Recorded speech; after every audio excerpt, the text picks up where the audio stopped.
immigration. Islamic immigration. France, 1.8 children per family. Muslims, 8.1. In just 39 years, France will be an Islamic republic. 25% des naissances sont d'origine immigrée. 25% des naissances. En France, la moitié des détenus sont musulmans. On est plus nombreux que tout le monde. Et un jour, on va envahir le monde, cousin. Il faut qu'ils le sachent, tu vois. Parce qu'on aura 2 milliards de soldats derrière. Mais vas-y, je défie les gens de venir. Un État islamique, après, on ne va pas rester les bras croisés et c'est fini. Un pays islamique, non. Après, il y a des conquêtes, après. Préparez-vous à déménager parce que les musulmans sont restés ici et sont venus ici pour rester. L'islam est venu ici pour rester et ici venu pour dominer.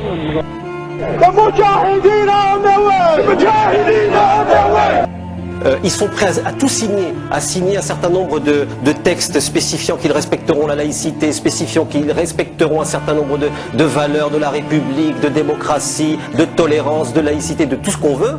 Le problème, c'est qu'ils ne perdent pas de vue leur objectif principal, qui est la déstabilisation de nos démocraties. Instauration d'une république islamique, rétablissement de la charia, haine du monde occidental. Ici, on se sent avant tout musulman. 35% des musulmans britanniques préféreraient avoir des voisins de la même communauté et un tiers des musulmans âgés de 18 à 24 ans préféreraient vivre sous la loi de la charia. Les islamistes semblent avoir réussi à faire trembler les sociétés européennes. Ils nous disent effectivement que la société occidentale est une société décadente. Et regardez, non seulement on est chez vous, mais en plus, on vous insulte, on dit que la démocratie, c'est pas possible, nous sommes victimes de discrimination et autres. Et ils profitent de cette situation, ils profitent de nos faiblesses, vous voyez?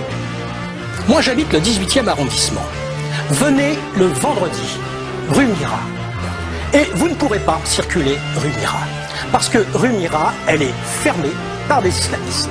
Et on prie dans la rue. Les commerces doivent fermer, la musique ne doit plus se faire entendre, et les filles qui passent rue Mira doivent avoir un foulard.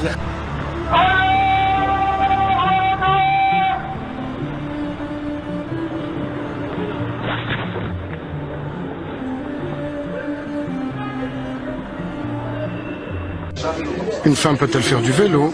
Est-il possible de travailler dans un lieu qui vend du porc? Dois-je divorcer si mon mari arrête de faire la prière?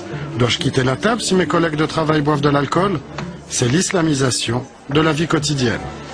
Ils réclament sans cesse des salles de prière, ils réclament sans cesse le port du voile, l'autorisation de jours fériés qui sont des jours fériés musulmans et non pas les jours fériés du calendrier classique. Ils réclament également qu'il n'y ait plus d'alcool dans les restaurants d'entreprise, qu'il n'y ait plus de porc. La laïcité, ça veut dire la religion confinée au privé. Mais ça là-dessus... Mais Nicolas, je finis. Seulement, on ne l'a pas fait gentiment. On ne l'a pas fait sereinement. On a obligé, parfois avec la force armée, à ce que les religions rentrent dans le privé. Elles ne le font pas spontanément. On ne le fait pas gentiment, on ne le fait pas sereinement. On le fait par la force et par la pression. Oui, mais c'est une guerre. Moi, je crois pas. Parce que sinon les religions bouffent tout. Sinon la religion est politique. L'islam a toujours lié le religieux au politique, le religieux au social.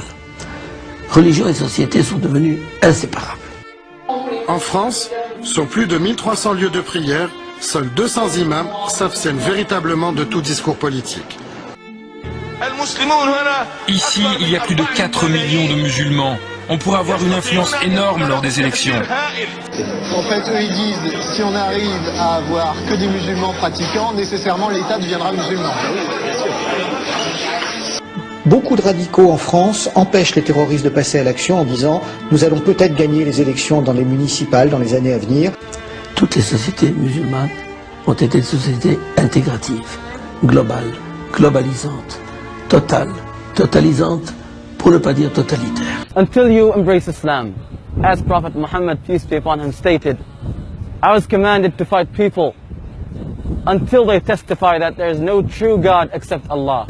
Si vous lisez le Coran, si vous regardez la vie du prophète, si vous lisez les hadiths, on n'est pas du tout dans la logique républicaine. On est dans une logique inégalitaire, on n'est pas dans une logique féministe mais misogyne, phallocrate, on n'est pas dans une logique cosmopolite, on est dans l'antisémitisme, on est dans la haine de l'étranger, on n'est pas dans une logique pacifiste, on défend la peine de mort, on défend l'égorgement des infidèles, etc. Donc il faut lire. Maintenant vous avez aujourd'hui des gens qui prennent pas mal de liberté avec les textes ou les dogmes. Moi j'ai rien. Heureusement parce que les textes ont été écrits il y a très longtemps. Eh ben justement, ce serait bien qu'on n'en fasse pas des vérités d'aujourd'hui. Donc moi j'ai rien contre les musulmans, j'ai rien à reprocher aux musulmans, et j'ai à reprocher à l'islam, en disant l'islam est une religion qui n'est pas, contrairement à ce que dit la Vulgate aujourd'hui, une religion de paix, de tolérance et d'amour. C'est pas vrai. Le rôle de la femme, les droits de la femme, les droits de l'homme, la liberté religieuse, la liberté d'expression, le droit de croire ou de ne pas croire, tout ça sera balayé. Et ça, je le refuse. Je m'approche de la mosquée. Entre deux louanges à Allah, on entend distinctement un bruit métallique. C'est le cliquetis des chaînes. Mais où va-t-on? Mais où va-t-on? Mais c'est un retour à la barbarie. 3 heures de tuerie dans les villages de la région de Jos ont fait plus de 500 morts. Tous des chrétiens, tués à coups de hache ou de couteau par des extrémistes d'une tribu musulmane. Ils tiraient en l'air pour faire sortir les gens de chez eux. Et ensuite, ils les massacraient à la machette, surtout les femmes et les enfants qui cherchaient à fuir. Parmi les victimes, ces fillettes qui n'ont pas pu courir assez vite. La police et l'armée, ralliées au clan musulman, ont laissé faire sans intervenir. C'est un combat pour l'homme, c'est pas un combat pour quoi que ce soit. Et là, les gens ne comprennent pas, ne veulent pas comprendre.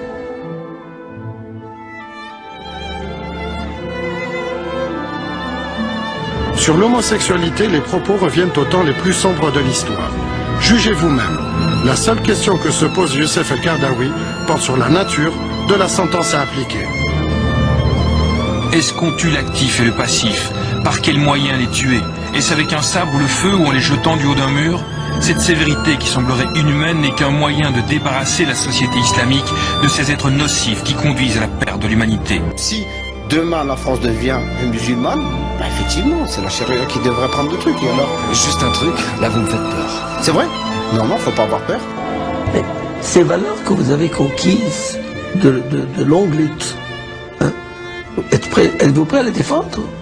Elles sont dans nos chartes. Comment? Elles sont dans nos chartes. Elles sont dans vos chartes. Mais ces chartes peuvent changer. Ces chartes peuvent changer. Elles changeront lorsqu'une majorité sera musulmane.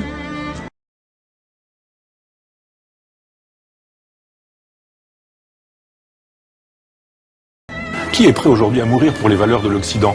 Personne. Il n'y a pas un Américain qui est prêt à mourir pour les valeurs occidentales. Il n'y a pas un Occidental qui est prêt à mourir pour ses idées. Il y a plein de gens qui, en revanche, du côté de l'islam, sont prêts à mourir pour leurs idées parce qu'ils y croient, parce qu'il y a la logique du paradis, parce qu'il y a l'idée du djihad, parce qu'il y a l'idée que quand on meurt pour le prophète, eh bien, on a les clés du paradis immédiatement. Je suis hors morale. Je suis par-delà le bien et le mal dans cette aventure. Je dis que quand une civilisation s'effondre et qu'à proximité, une autre est en train de se proposer avec des individus qui sont prêts à mourir, à se faire sauter avec des ceintures d'explosifs en disant on croit à notre civilisation, on croit à notre culture, eh bien on le sait, on le regarde, c'est comme ça, Hegel en a bien fait l'histoire depuis le début de l'humanité, les vraies civilisations se constituent avec les gens qui peuvent mourir, qui veulent mourir, qui font la défense de la guerre, qui font l'éloge de la force et de la violence et de la brutalité, qui s'installent. Ça s'est passé comme ça avec Rome, ça s'est passé comme ça avec l'Occident chrétien.